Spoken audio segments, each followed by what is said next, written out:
આ 1 મિનિટના વિડીયોમાં કદાચ તમારું જીવન પ્રત્યેનું દ્રષ્ટિકોણ બદલાઈ જશે. વિચારો કે તમારી પાસે અચાનક એક ઈયળ આવી જાય તો તમે દૂર ખસી જશો અથવા તેને પોતાનાથી દૂર કરી દેશો. પણ જો એક પતંગિયું આવી જાય તો તમે ખુશ થઈ જશો. જો તમને રસ્તામાં ક્યાંય કાદવ કીચડ દેખાશે તો તમારો મૂડ બગડી જશે. પણ તે જ કાદવમાં ઉગેલ કમળ દેખાશે તો તમે ખુશ થઈ જશો. એક કોલસાનો ટુકડો કદાચ કંઈ કામનો નથી, પણ તે જ ટુકડો એક્સ્ટ્રીમ પ્રેશરમાં આવીને ડાયમંડ થઈ જશે તો તમે તેના લાખો રૂપિયા આપવા તૈયાર થઈ જશો.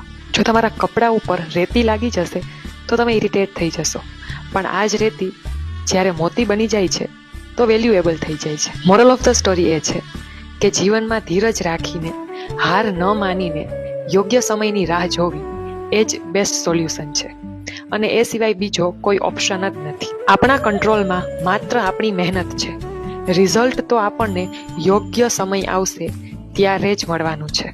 માટે લાઈફમાં આવતા દરેક નેગેટિવ પોઈન્ટ અને નેગેટિવ કન્ડિશન્સને પણ આપણે સકારાત્મક દ્રષ્ટિકોણથી લેવું જોઈએ.